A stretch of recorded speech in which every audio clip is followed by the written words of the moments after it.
Hello everyone, नमस्ते। Welcome to कक्षा 13। Friends, ये आपका लेक्चर है मध्य प्रदेश की मिडाइवल हिस्ट्री का नेक्स्ट पार्ट, जिसमें हम लोग पढ़ने वाले हैं अबाउट मुगल्स। ठीक है।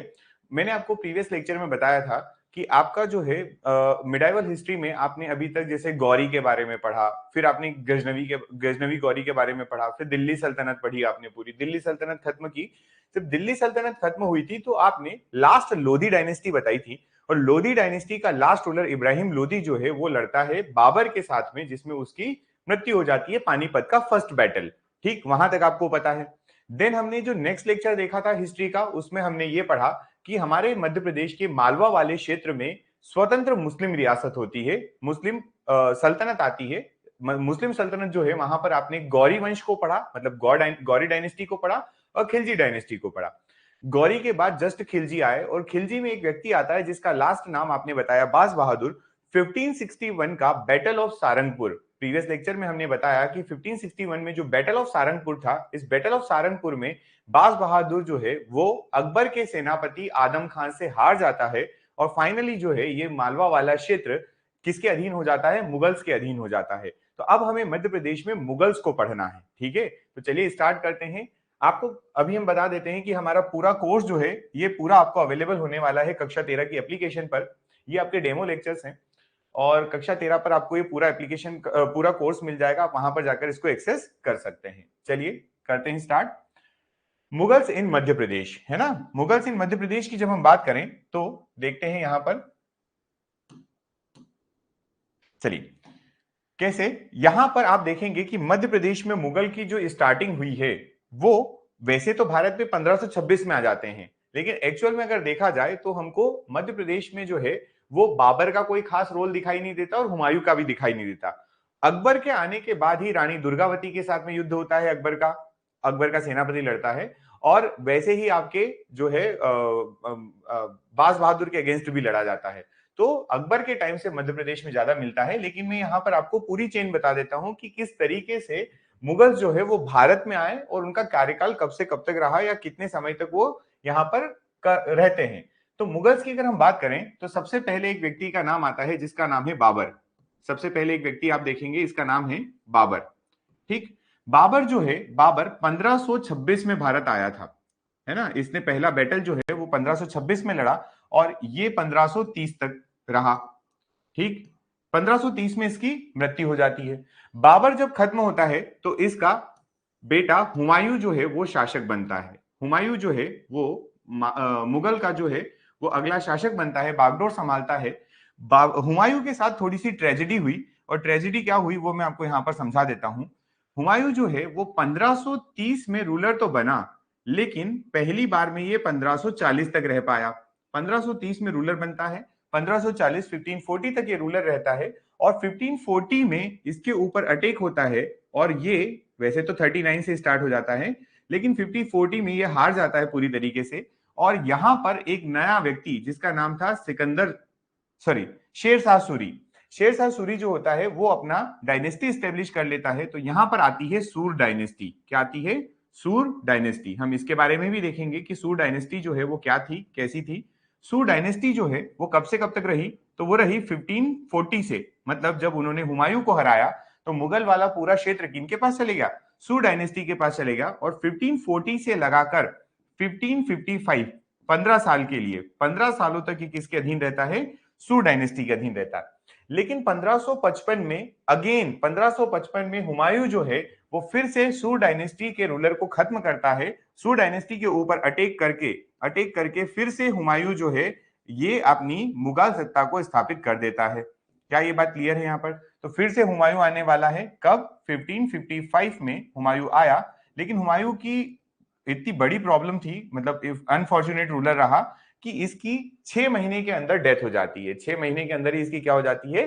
डेथ हो जाती है। अब 1556 में आकर हुमायूं की यहां पर डेथ हो गई। क्लियर? अब हुमायूं की जब डेथ हुई तो अगला रूलर कौन बनेगा? अगला रूलर बनेगा उसका बेटा। हुमायूं का बेटा है अकबर। हुमायूं का बेटा कौन है? अकबर। तो अगले शासक की अगर हम यहां से बात करें तो वो है अकबर। क्लियर? अब अकबर कब से कब तक रहेंगे इनके बारे में देख लेते हैं। तो अकबर जो है, ये पहली बात तो दी ग्रेट अकबर है, इनको हम जो है महानतम शासकों में गिनते हैं मध्य भारत के जो है। अकबर जो है वो महानतम शासकों में आते हैं। ये 1556 में रूलर बनेंगे, 1556 में रूलर बनते हैं और इन्होंने लगभग 50 साल 1605 तक रूल किया। 1605 में अकबर की डेथ होती है। ठीक, अकबर की जब डेथ होगी तो उसका बेटा, अकबर का बेटा कौन था? तो अकबर का बेटा जहांगीर, है ना, जहांगीर जो था अकबर का बेटा बना और रूलर। ये बनता है 1605 में। कब रूलर बनता है? 1605 में बनता है और ये 1628 तक रहता है। ठीक है, 1605 में रूलर बना और 1628 तक ये रूलर रहता है जहांगीर। जहांगीर के बाद आता है इसका बेटा जिसका नाम शाहजहां है ना, इसका नाम क्या है? शाहजहां। जहांगीर का बेटा शाहजहां आता है और ये रूलर बनता है अगला। ये रहता है 1628 से 1658, मतलब लगभग 30 साल के लिए। क्लियर? जहांगीर रहता है 25 साल के लिए, उसका बेटा शाहजहां जो होता है वो 30 साल रूल करता है। उसके बाद आता है औरंगजेब। उसके बाद कौन आता है? औरंगजेब। औरंगजेब जो है ये रूल करता है कब से कब तक के लिए? तो ये रूल करेगा 1658 से लगाकर 1707 तक। इसको भी देखेंगे तो अराउंड आपको इसका भी कार्यकाल 50 साल का या इसका भी शासनकाल 50 साल का दिखेगा। ऑलमोस्ट बात कर रहे हैं ना, अप्रोक्सीमेट, ऐसा नहीं कि एग्जैक्ट 50 किया है, पर ऐसा दिखता है हमें। क्लियर? अब जब औरंगजेब की डेथ हो जाती है तो मैंने आपको पहले भी बताया, औरंगजेब की डेथ के बाद, औरंगजेब की डेथ होती है, उसके बाद भारत में मुगलों का कोई भी ऐसा पावरफुल रूलर नहीं आ पाया। तो जो इसका लास्ट रूलर आता है उसका नाम मैं यहां पर आपको बता देता हूं, उसकी स्टोरी मैं आपको बीच में बता दूंगा। इसका जो लास्ट रूलर था उसका नाम था बहादुर शाह जफर। क्या नाम था? बहादुर शाह सेकंड बोला जाता है, जफर बोल सकते हैं, अभी मैं सेकंड लिख देता हूं यहां पर, है ना, इजी के लिए। तो ये जो है ये 60 ये रहता है 1857 तक। ठीक है, कब तक रहता है ये? 1857 तक। और उसके बाद हो जाती है ये डायनेस्टी एंड। तो मुगल का यहां पर क्या हो जाता है? 1857 में खत्म हो जाते हैं मुगल्स। क्लियर है ये बात? है ना, एंड ऑफ मुगल्स।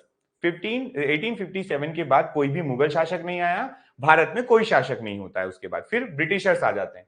वो बात की बात है। अभी मैंने आपको एक टेबल बनाकर दी, इस टेबल में आप ये देखेंगे कि बीच में आपको एक सूर डायनेस्टी दिख रही है। सूर डायनेस्टी किस वजह से आती है उसका रीजन मैं आपको बता देता हूं कि हुमायूं पर इन्होंने आक्रमण किया, हुमायूं को इन्होंने हराया और पूरा जो मुगल सत्ता थी वो अपने हाथों में लिया। सूर डायनेस्टी 15 साल रूल कर पाती है, वापस से आपका जो हुमायूं है वो शासन को ले लेता है, शासन अपने हाथों में लेता है। फिर उसके बाद की स्टोरी आपके सामने है। तो अगर मैं आपसे पूरे मुगल काल की बात करता हूं, पूरे मुगल्स की बात करता हूं इंडिया के रिस्पेक्ट में, तो क्या मैं इसका टाइम पीरियड ऐसा बता सकता हूं कि 1526 से लगाकर 1857 तक, है ना, 1526 से लगाकर 1857 तक का जो टाइम पीरियड है, इस टाइम पीरियड में मुगल्स भारत में रहे। ठीक है, इंडिया की बात करें अगर तो ये पूरा टाइम पीरियड है। ठीक, चलिए बढ़ते हैं आगे, देखते हैं नेक्स्ट। अब बात करेंगे हम बाबर की। सबसे पहले हमारे पास वन बाय वन चीजें आ रही हैं, हम पढ़ेंगे अब बाबर के बारे में। बाबर के बारे में आप सभी जानते हैं, बाबर ने अपने कार्यकाल में, जब ये रहा अपने शासनकाल में, 1526 में आया था और मैंने बताया 1530 में डेथ हो गई। तो इस व्यक्ति ने चारों साल 26, 27, 28 और 29 चारों साल तक लगातार युद्ध किए। हम यहाँ पर बात करने वाले हैं सबसे पहला बैटल जिसको हम बोलते हैं बैटल ऑफ पानीपत। क्या बोला जाता है? बैटल ऑफ पानीपत 1526 में। 1526 बैटल ऑफ पानीपत होता है। ये पानीपत का जो युद्ध होता है ये होता है बिटवीन इब्राहिम लोधी एंड बाबर। तो याद करिए प्रीवियस लेक्चर में हमने क्या तोमर वंश के बारे में पढ़ा, और जब हमने तोमर वंश पढ़ा तो क्या वहां पर हमने राजा मानसिंह का नाम बताया? क्या वहां पर हमने उनके बेटे विक्रमाजीत या विक्रमादित्य का नाम बताया? आप कहेंगे बिल्कुल बताया। और मैंने आपको यह भी बोला था कि इब्राहिम लोधी, बहलोल लोधी और सिकंदर लोधी, ये तीनों लोग जो थे ये मानसिंह के खिलाफ लड़ रहे थे, लेकिन मानसिंह ने अपना जिब्राल्टर, भारत का जिब्राल्टर जिसको भारत का जिब्राल्टर कहा जाता है, ग्वालियर का दुर्ग नहीं दिया। लेकिन उनका बेटा जब आया जो विक्रमाजीत या विक्रमादित्य के नाम से फेमस था, ये व्यक्ति इब्राहिम लोधी से हार जाता है। और इब्राहिम लोधी से जब हारता है तो शासन किसके पास चले आता है? और वो जिब्राल्टर ऑफ इंडिया भी किसके पास चले आता है? इब्राहिम लोधी। और ये विक्रमादित्य जो था ये किसके साथ रहने लगा था? इब्राहिम लोधी के साथ रहने लगा। तो इब्राहिम लोधी और विक्रमादित्य दोनों एक साथ लड़ते हैं, और ये दोनों जब लड़ते हैं किससे लड़ते हैं? ये बाबर से।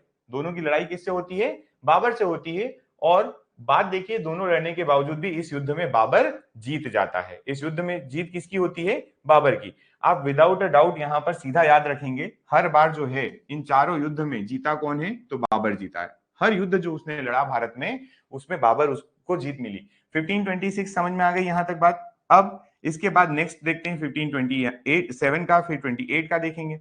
1527 में ये जो है बैटल ऑफ खानवा हुआ। क्या हुआ? Battle of Khanwa. Battle of Khanwa में कौन कौन लड़ते हैं? तो बैटल ऑफ खानवा में राणा सांगा से लड़ाई होती है बाबर की। ठीक है, बैटल ऑफ खानवा में किसकी किसकी लड़ाई होती है? राणा सांगा और बाबर की लड़ाई होती है। और यहां भी देखिए कौन जीता? तो राणा सांगा और बाबर की लड़ाई में जीत जाता है बाबर। अगेन बाबर भारत में जीता 1527 में भी। उसके बाद नेक्स्ट इसका जो बैटल होता है वो 1528 में चंदेरी का होता है। चंदेरी के युद्ध में ये लड़ता है मेदिनी राय से। याद होगा आपको, अभी हमने आपको बताया था प्रीवियस लेक्चर में कि मेदिनी राय जो है उसको अपॉइंट किया गया था कहां का गवर्नर? चंदेरी का। तो मेदिनी राय से लड़ाई करता है कौन? बाबर। और इस युद्ध में भी किसकी जीत होती है? तो इस युद्ध में जीत होती है बाबर की। ठीक, 1526, 27, 28, पहला पानीपत, दूसरा खानवा, तीसरा चंदेरी और चौथा घाघर या घगरा, घग्गर है ना। इसको घाघरा भी बोला जाता है, घग्गर भी बोला जाता है। मैं दोनों नाम मेंशन कर देता हूं यहां पर, इसको घाघर या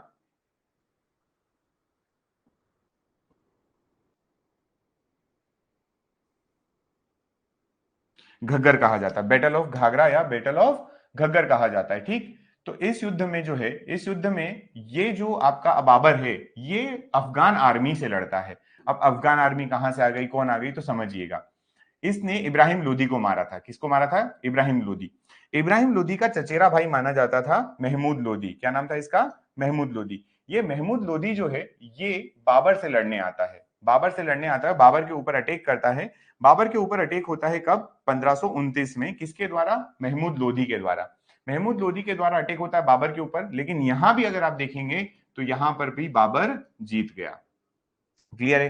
तो इतने सारे बैटल हैं जिसमें लगातार वो लड़ता रहा भारत में और उसमें उसको सभी में जीत मिली। तो कैसे याद रखेंगे? पहला याद रखना, पानीपत का युद्ध हुआ जिसमें इसने इब्राहिम लोधी को हराया। सेकंड, खानवा का युद्ध हुआ जिसमें ये राणा सांगा से लड़ता है। तीसरा युद्ध जो हुआ चंदेरी का हुआ जिसमें मेदिनी राय से लड़ता है। और फोर्थ युद्ध होता है बैटल ऑफ घाघरा जिसमें ये महमूद लोधी से लड़ता है। चचेरा भाई होता है इब्राहिम लोधी का, अफगान आर्मी लेकर आता है और लड़ता है। बाबर ने इसमें भी इनको हरा दिया और 1530 में बाबर की डेथ हो जाती है। अब ये खत्म हुआ बाबर का किस्सा। यहां पर बाबर का किस्सा पूरा खत्म यहां से। ठीक, अब यहां पर मैं आपको एक ट्रिक दे देता हूं, आप इस ट्रिक को याद रखना जिससे इसके सारे युद्ध याद हो जाएंगे आपको। ठीक है, जो बाबर का आपके पास इतनी सारी चीजें आई हैं, इस ट्रिक से आप याद रखेंगे तो आपको युद्ध याद नहीं रखना पड़ेंगे। जैसे आप याद रखें, खाना खाया नहीं, पहले पानी पिया। पहले इसने क्या किया?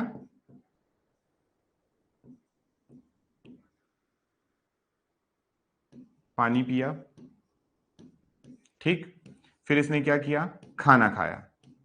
पानी पिया और खाना खाया। ठीक है, फिर इसने चादर ओढ़ी और घर में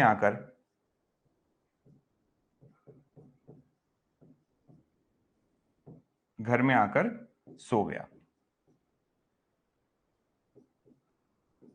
ये इसके ट्रिक याद रखेंगे तो इजीली आपको याद होगा।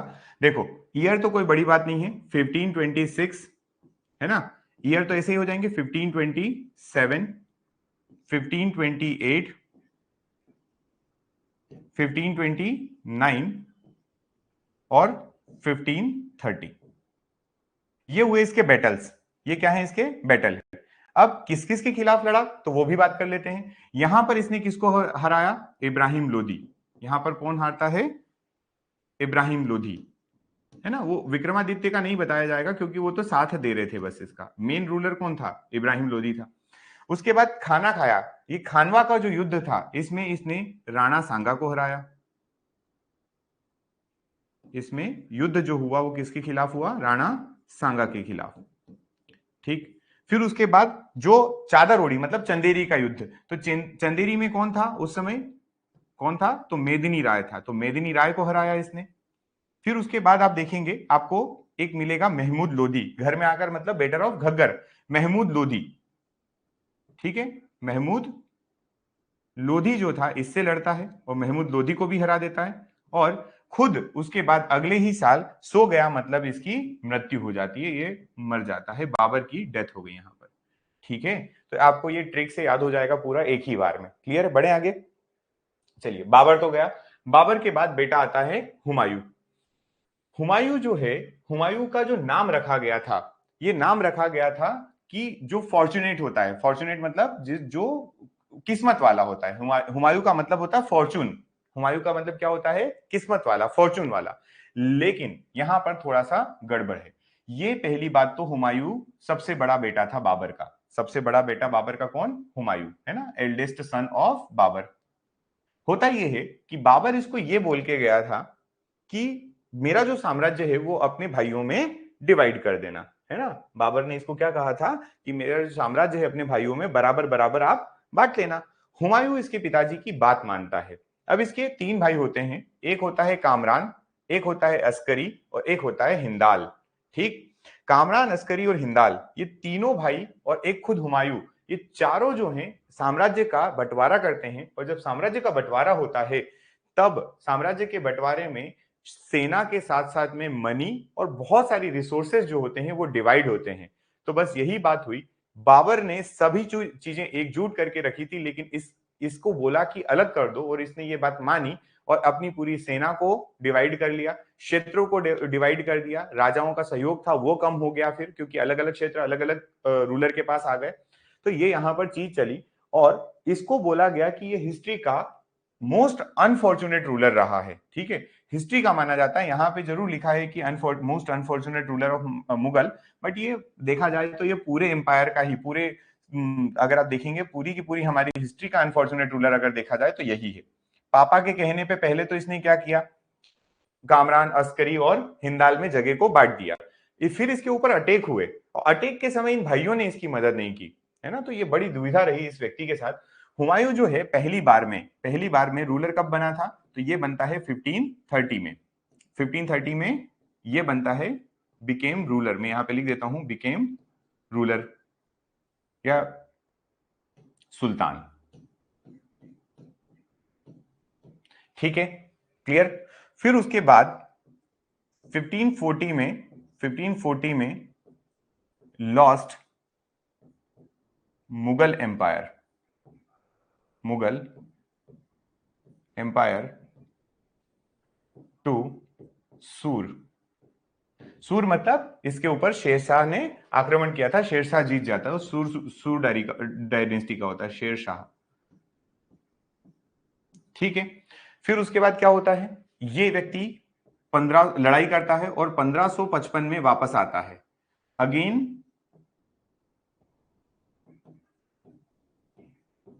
won and captured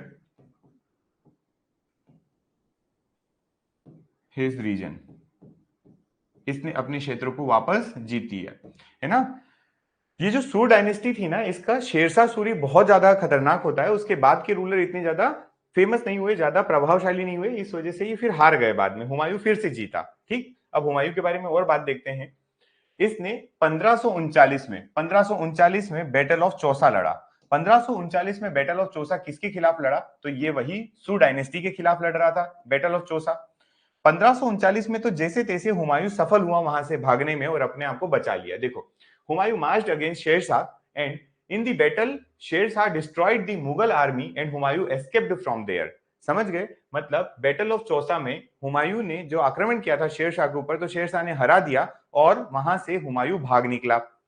एक साल बाद फिर से 1540 में एक युद्ध होता है जिसको बोलते हैं बैटल ऑफ बिलग्राम या battle of Kannauj, battle of Bilgram या बैटल ऑफ कन्नौज। इस युद्ध में, बैटल ऑफ बिलग्राम और कन्नौज, इस युद्ध में फिर से हुमायूं जो है वो शेरशाह से लड़ता है और इस बार हुमायूं जो है वो हार जाता है फिर से और उसको अपना पूरा साम्राज्य छोड़ना पड़ता है लगभग 15 साल के लिए। 1540 में हारा है, 1555 में वापस आएगा, तो ऐसा कुछ हुमायूं के साथ हो रहा है, ठीक है। देखते हैं नवंबर 20 1542, है ना, 1542 में एक चीज और होती है और वो ये होता है कि हुमायूं की पत्नी जो थी उन्होंने एक बेटे को जन्म दिया और बेटा है अकबर। 1542 में किसका जन्म है? अकबर का। इसके बाद 1555 में, 1555 में, है ना, वही 15 साल जिनकी बात कर रहे थे हम लोग, 1555 में फिर से एक बैटल होता है और इस बैटल को बोला गया है बैटल ऑफ सरहिंद। क्या बोला गया इसको? Battle of Sirhind. इस बैटल ऑफ सरहिंद में हुमायूं ने जो है वो अफगान या सुर डायनेस्टी को डिस्ट्रॉय कर दिया। तो यहां देखेंगे Humayun defeated the Afghan and recovered the Mughal throne. मतलब ये अफगान कौन है? ये सूर है ना, ये कौन है? इसका नाम याद रख लेना, ये सूर है।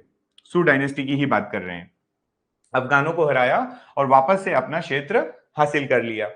लेकिन इसकी किस्मत देखिए, ये 1555 में जैसे ही रूलर बनता है, उसके बाद शासक बनता है, सुल्तान बनता है, उसके अगले ही साल मतलब 1556, पूरा साल भर तो निकलता नहीं है, 6 महीने के आसपास टाइम पीरियड होता है, और ये अपनी बनाई हुई लाइब्रेरी के सीढ़ियों से गिरकर डेथ हो जाती है। He died in 1556 due to his fall from the staircase of his library। ये अपनी लाइब्रेरी से गिरकर मर जाता है। तो आप देखिए, अब एक बड़े साम्राज्य का राजा या रूलर, सुल्तान, चाहता तो अपने भाइयों को नहीं देता, वो चाहता तो अपने भाइयों को डिवाइड कर देता, यहां से बोल देता नहीं चाहिए और उनको मार के भगा देता या उनकी हत्या कर देता। लेकिन अपने पापा की बात मानी, इसने अपने भाइयों को सभी को बराबर बराबर साम्राज्य दिया। होता यह है कि भाई इसकी मदद नहीं करते, एक तो वहां नुकसान हुआ, दूसरा इसके ऊपर सूर डायनेस्टी के अटैक करने लग जाते हैं, ये हार जाता है, 15 साल तक मेहनत करता है, बाहर रहता है, किसी के शरण में जाता है। 15 साल बाद जब इसको सत्ता करने का फिर से मौका मिला, सत्ता हासिल की इसने और साम्राज्य करने का, साम्राज्य पे जो है अपना शासन करने का इसको वापस से मौका मिला, तब ये अपने ही यहाँ की, अपनी ही लाइब्रेरी की बनाई हुई सीढ़ियों से गिर जाता और इसकी डेथ हो गई। इस वजह से इसको बोला गया है कि he is one of the most unfortunate ruler of the Indian history. Unfortunate ruler, unfortunate word इसलिए आया क्योंकि खुद के नाम का मीनिंग फॉर्चून था, है ना।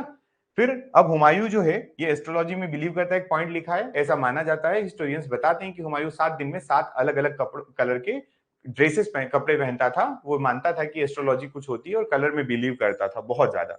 ठीक है, चलिए, ये बात थी हुमायूं के बारे में। अब हुमायूं के बाद, क्योंकि अब हमारे पास हुमायूं के बीच में एक डायनेस्टी आती है जो 40 से 55 तक रहेगी, 15 साल के लिए।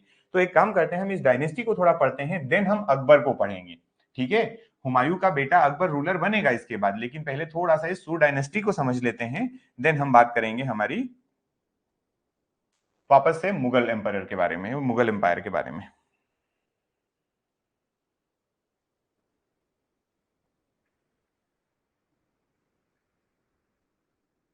ठीक, चलिए देखते हैं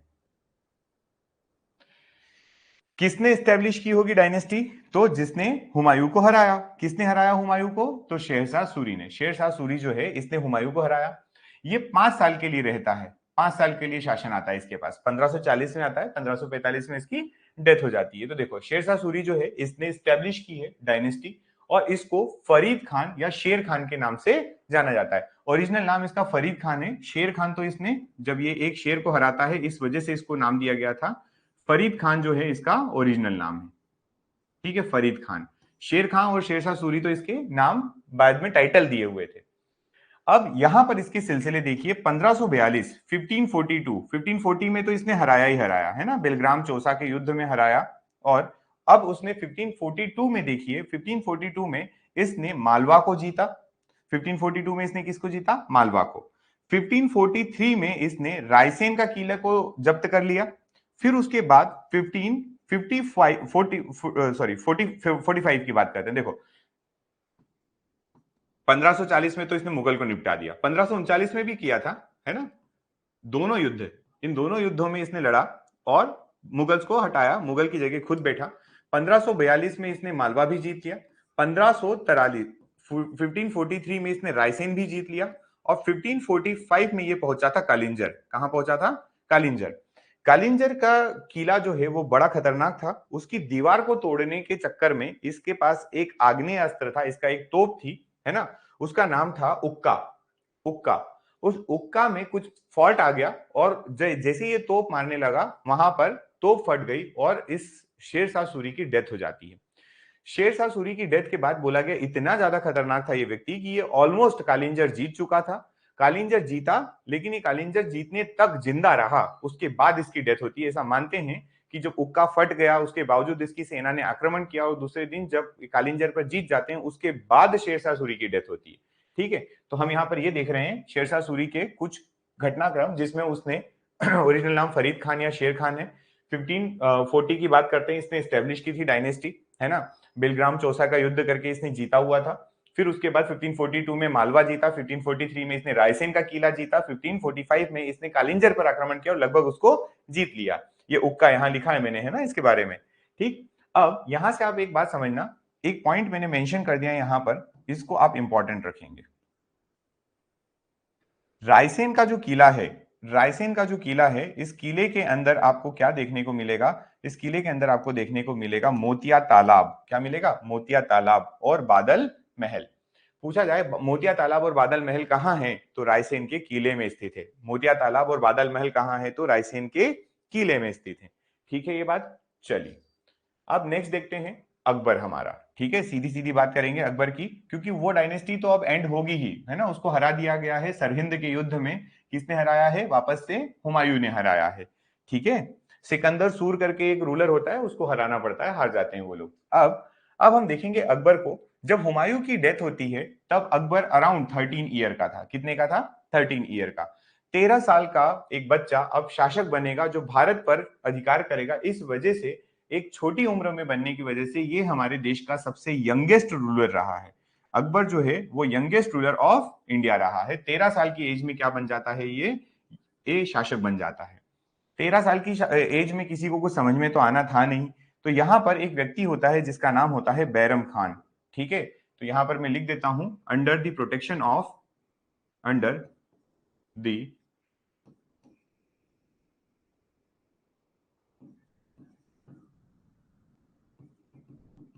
कौन इसको गाइड कर रहा था, कौन इसका पालक बना हुआ था? किसने कहा था हुमायूं को? बैरम खान को कहा था। बैरम खान को बोला था कि तुम, हुमायूं ने बोला था बैरम खान को कि तुम अकबर की रक्षा करोगे, अकबर के सेनापति मेन बन के रहोगे। तो बैरम खान था।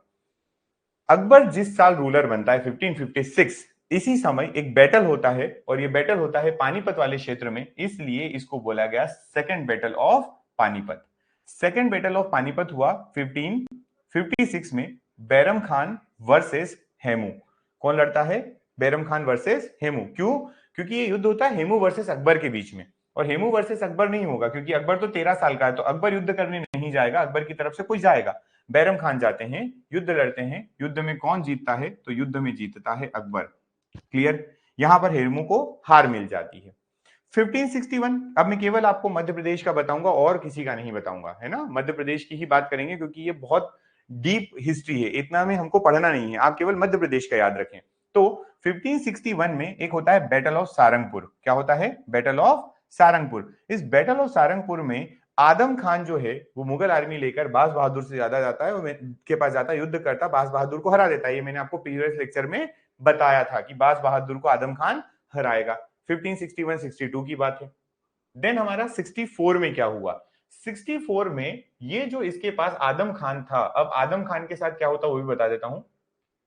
आदम खान ने जब मांडू जीता, आदम खान ने जब बाज बहादुर को भागने पर मजबूर कर दिया, तो वो मांडू पहुंचता है और वहां पर कई महिलाओं के साथ में बुरा बर्ताव करता है। बुरा बर्ताव और भी कुछ चीजें, ऐसी चीजें करता है। और ये बात जब अकबर को पता चली कि बैरम खान, आदम खान को हमने लड़ने भेजा था, महिलाओं के साथ अत्याचार करने और महिलाओं के साथ ऐसे दुष्कर्म करने के लिए नहीं भेजा था, तो वो जो हमारा अकबर है, ये आदम खान को रोक देता है और बोलता है आगे के मूवमेंट में आप शामिल नहीं होंगे। तो अब कौन होगा? अब होगा आसफ खान। आसफ खान लड़ेगा। तो अगले ही 1564, अगले ही वॉर में, मध्य प्रदेश के ऊपर जो वॉर आएगा वहां पे आसफ खान जाएगा। आसफ खान जो है वो दुर्गावती जी के ऊपर अटैक करता है।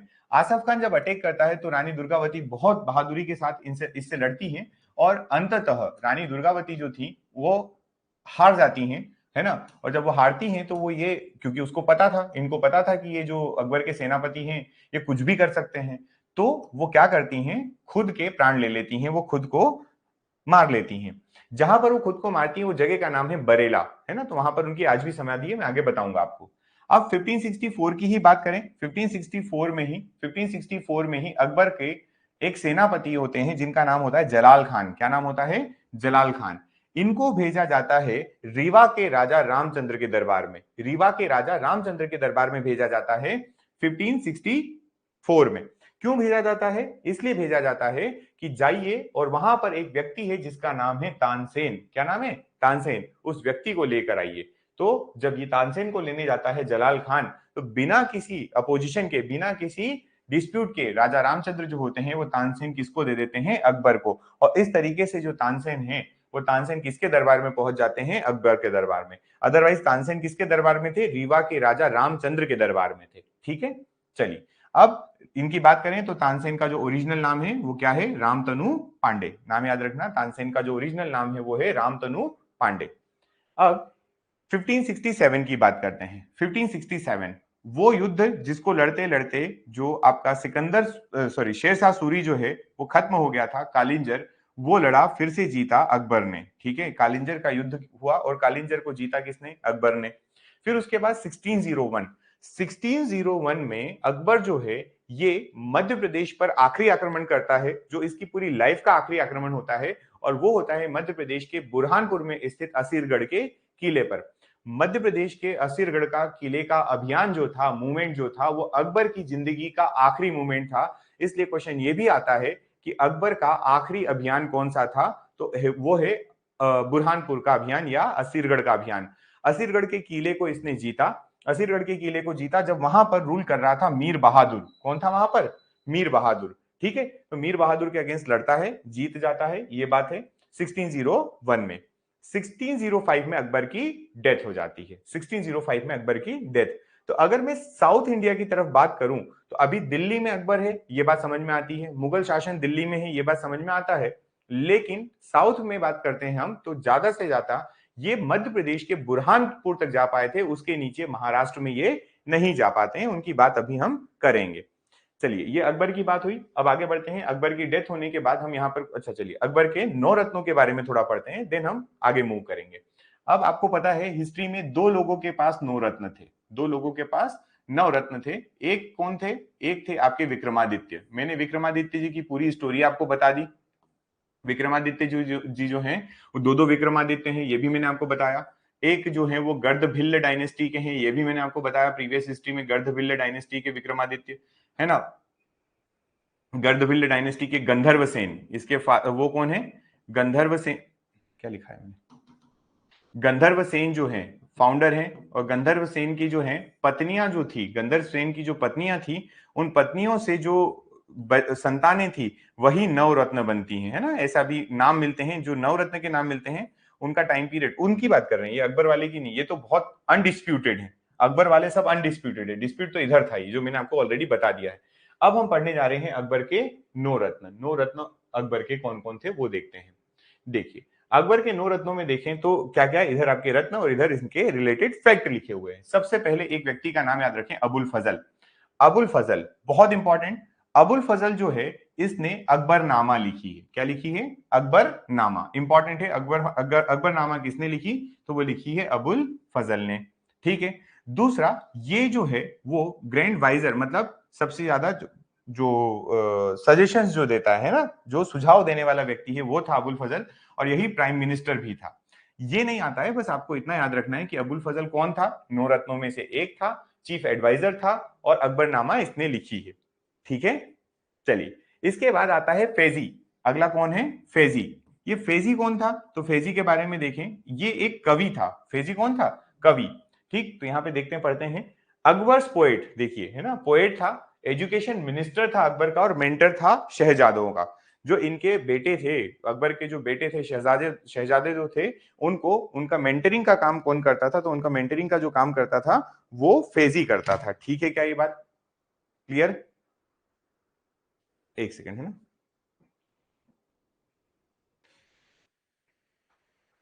चलिए,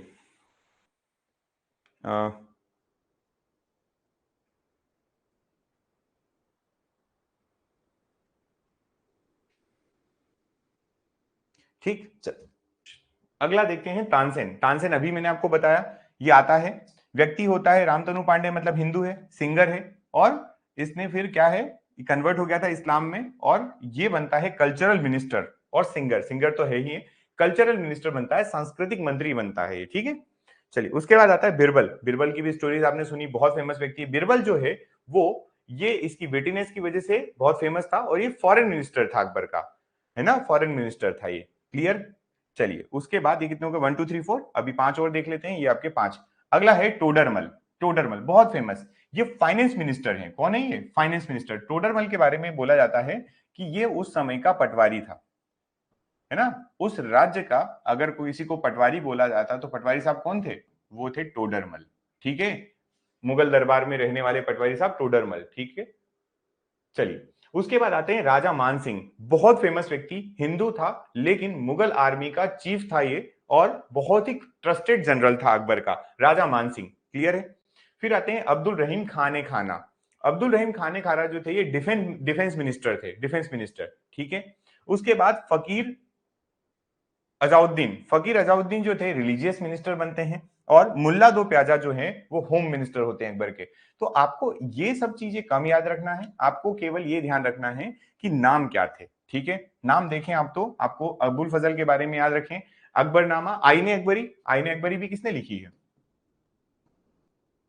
आईन ए अकबरी जो है अबुल फजल, ठीक।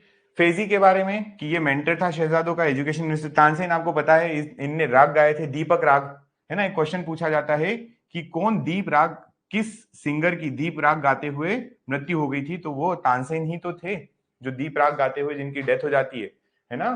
तानसेन के बारे में बोला जाता है कि इन्होंने अपने संगीत से दिए जला दिए थे, लेकिन उसमें इतनी एनर्जी थी कि इनकी डेथ हो जाती है उसके बाद। इतनी एनर्जी तो एक ही बार जिंदगी में गाया दीप राग, ठीक। बिरबल, बिरबल तो आपको पता ही है, ये इसका कौन मिनिस्टर था, फॉरेन मिनिस्टर था। उसके बाद हमने बात की यहाँ पर Todarmal. Todarmal finance minister, revenue collect करता था। राजा मान सिंह बहुत ट्रस्टेड जनरल था इसका, अच्छे ट्रस्ट करता था। अब्दुल रहीम खाने खाना डिफेंस मिनिस्टर था। फिर उसके बाद फकीर अजाउद्दीन जो था वो रिलीजियस मिनिस्टर, और मुल्ला दो प्याजा जो थे ये आपके गृह मंत्री या होम मिनिस्टर थे। क्लियर यहां तक, अकबर की स्टोरी क्लियर। अब अकबर का बेटा आता है। अकबर के बेटे का नाम क्या था, तो अकबर के बेटे का नाम था सलीम। आप भी इसको जानते हैं, अकबर के बेटे का नाम क्या था, सलीम, ठीक। तो ये जो सलीम था ये व्यक्ति रूलर बना, और इसने भी कोशिश की कि साउथ में जाऊं, किधर जाऊं, साउथ में जाता हूं। पर ये जब साउथ में आने लगा तो ये 1616 में आया, और आकर केवल कहां तक रुका, मालवा। मालवा में रुका, और 2 साल रुकने के बाद इसने कोई मूवमेंट आगे नहीं किया। अब यहां पर होता यह है कि जो है आपका अकबर का अबुल फजल जो है, अकबर का अबुल फजल जो है वो पसंद नहीं था किसको, वो पसंद नहीं था जहांगीर को। अबुल फजल जो है वो पसंद नहीं था जहांगीर को। तो जहांगीर ने उसी समय बुंदेला शासक हुआ करते थे, एक वीर सिंह बुंदेला, ठीक है, इनसे इनकी दोस्ती थी। जहांगीर की दोस्ती थी वीर सिंह बुंदेला से। वीर सिंह बुंदेला को बोला कि आप अबुल फजल को निपटा दो, ठीक। और अबुल फजल को मार देता है वीर सिंह बुंदेला। वीर सिंह बुंदेला ने अबुल फजल की हत्या कर दी, किसके कहने पर, जहांगीर के कहने पर, ठीक है ये बात। चलिए, बस इसके बारे में और कुछ याद नहीं रखना आपको, मध्य प्रदेश के रिस्पेक्ट में तो कुछ ही याद नहीं रखना। फिर एक आते हैं शाहजहां, खुर्रम। शाहजहां का दूसरा नाम क्या है, खुर्रम। शाहजहां जो होता है ये भी साउथ में जाने की कोशिश करता है, लेकिन इसके साथ देखिए, ये जब साउथ में जाता है तो बुरहानपुर तक जाता है। बुरहानपुर में जाता है तो ये साथ में वाइफ मुमताज को लेकर जाता है, मुमताज की हो जाती है डेथ। क्लियर। मुमताज को लेकर गया, मुमताज की डेथ हो गई। मुमताज को वहीं पर ताप्ती नदी के किनारे बुरहानपुर के किले में कब्र बना देता है, समाधि बना देता है, वहां पर ग्रेव बना देता है उसकी। वापस आता है, आगरा में ताजमहल बनवाता है, और फिर वहां से 1652 में लाकर ताजमहल में दफना देता है। क्लियर है। देखो, शाहजहां जो है वो कहां जाता है, साउथ में मूवमेंट करने जाता है, लेकिन बुरहानपुर तक पहुंचता है। बुरहानपुर तक पहुंचा, बुरहानपुर में मुमताज की जो है वो क्या हो गई, डेथ हो गई। मुमताज की डेथ होने पर वहां पर उसकी ग्रेव बना देता है, कब्र बना देता है। मुमताज की ग्रेव कहां पर, बुरहानपुर के ही किले में, मतलब असीरगढ़ के किले में, असीरगढ़ फोर्ट में, ठीक है। फिर उसके बाद वापस आता है, आगरा आता है, ताजमहल बनवाता है, किसकी याद में, मुमताज की याद में। ताजमहल बनवाया, ताजमहल बनवाने के बाद मुमताज को वापस यहां से ले जाकर कहां दफना देता है, वो ताजमहल में दफना देता है, ठीक है। कब, 1652 में। क्लियर है। अब इसने क्या क्या बनवाया उसकी बात करते हैं, क्योंकि इसके टाइम पीरियड में काफी अच्छे कंस्ट्रक्शन हुए। तो एक आप जानते हैं ताजमहल इसने बनवाया है। दूसरा आप याद रखेंगे रेड फोर्ट, है ना, लाल किला जो है वो भी किसने बनवाया, लाल किला भी किसने बनवाया? तो लाल किला भी बनवाया शाहजहां ने।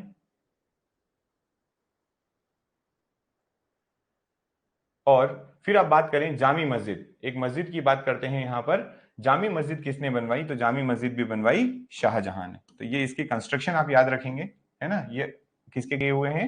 ये किए हुए हैं शाहजहां के कंस्ट्रक्शन, ठीक है।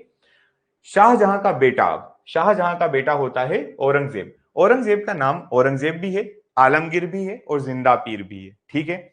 औरंगजेब जो है ये बड़ा खतरनाक व्यक्ति हुआ, ठीक है।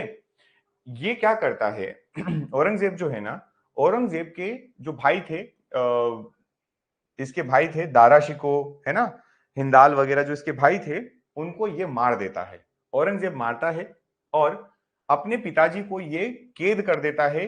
कहां पर? शाहजहां को कैद कर देता है आगरा के किले में। देखो, ही डिक्लेयर्ड हिमसेल्फ एम्परर इन 1658। मैंने आपको बताया था 1658 में रूलर बन जाता है। और strictly confined Shahjahan in Agra fort until his death.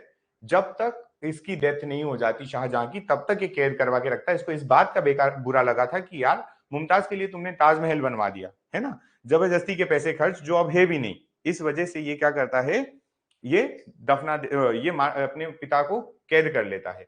अच्छा, इसने खुद ने जो है ना, इसने खुद ने बीवी का मकबरा बनवाया, बीवी का मकबरा,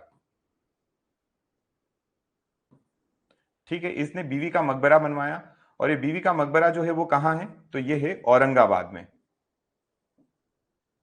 औरंगाबाद, ठीक है। और ये बीवी का मकबरा जो है औरंगाबाद का जो है, इसको बोला जाता है सेकंड ताजमहल। इसको क्या बोला जाता है? सेकंड ताजमहल, ठीक है।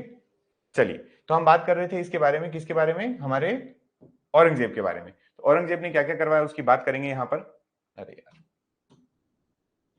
पहली बात तो ये अपने आप को क्या डिक्लेयर कर देता है? खुद को इंडिपेंडेंट डिक्लेयर कर देता है कि मैं अब रूलर हूं। इंडिपेंडेंट से मतलब खुद को रूलर डिक्लेयर कर लेता है।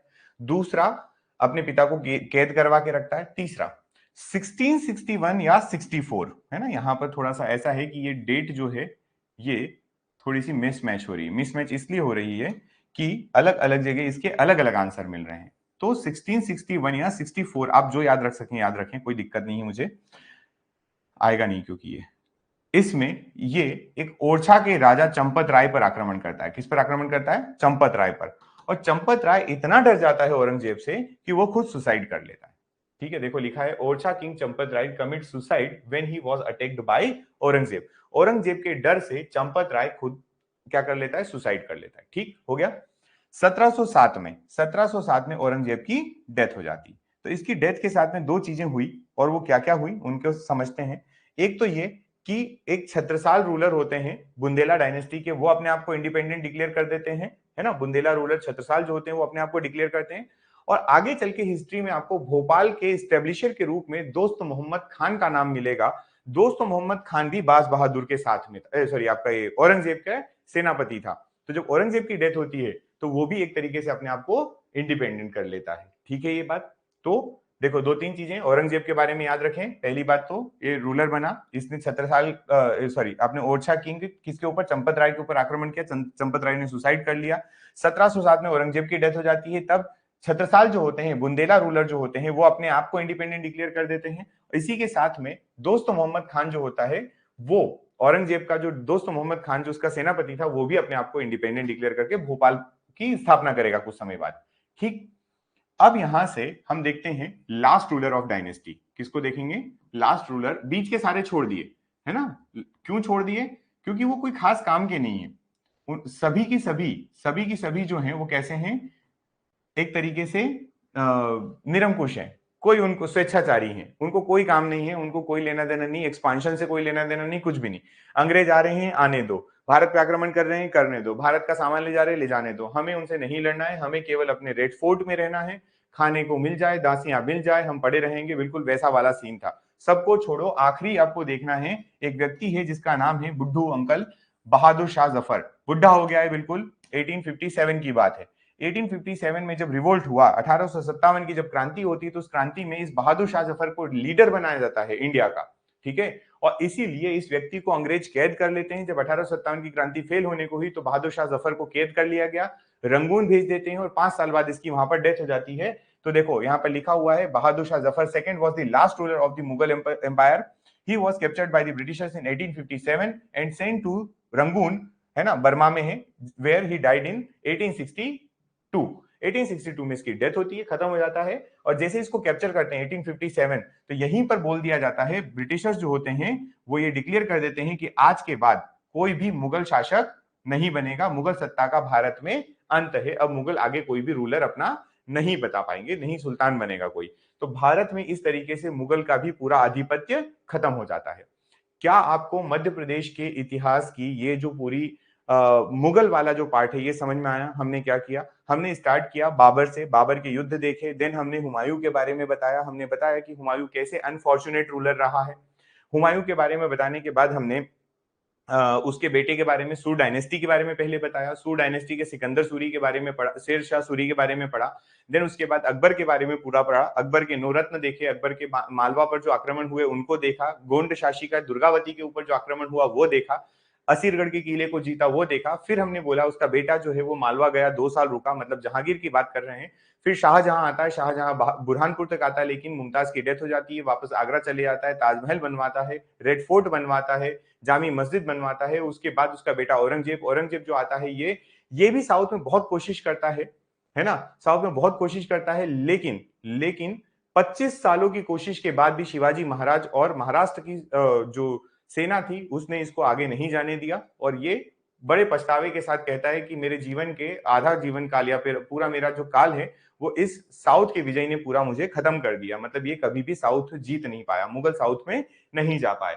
उसके बाद हमने ये बताया कि एक चंपत राय था जो औरंगजेब की डेथ डर से मर गया था, जिसने सुसाइड कर लिया था। एक छत्रसाल है, बुंदेला रूलर, जो अपने आप को इंडिपेंडेंट डिक्लेयर करते 1707 में जब औरंगजेब की डेथ होती है। देन दोस्त मोहम्मद खान जो है ये भी औरंगजेब का एक कमांडर होता है, आर्मी जनरल होता है। और फिर उसके बाद आपका बहादुर शाह जफर जो आपकी लास्ट रूलर बनेगा इस डायनेस्टी का, उसके बारे में थोड़ा सा बताया। मुगल डायनेस्टी एंड मध्य प्रदेश में मुगल आपको इतने ही पढ़ना है, इससे बाहर क्वेश्चन नहीं जाएगा, ठीक है क्या? तो अब जब ये डायनेस्टी एंड होगी तो यहां पर बीच में कहीं रानी दुर्गावती का नाम आया है, कहीं पर आपने वीर सिंह बुंदेला का नाम पढ़ा है, तो इस कहीं जुझार सिंह बुंदेला का नाम आएगा, कहीं किसका नाम आएगा। तो इन डायनेस्टीज को अब हम पढ़ने वाले हैं, जिसको बोला जाता है कि ये हमारे मध्य प्रदेश की गोंडवाना डायनेस्टी है या गोंड डायनेस्टी है। फिर आप पढ़ेंगे बघेल डायनेस्टी, बुंदेलखंड डायनेस्टी, इस तरीके से पढ़ना है। तो चलिए मिलते हैं नेक्स्ट लेक्चर में। Thank you so much.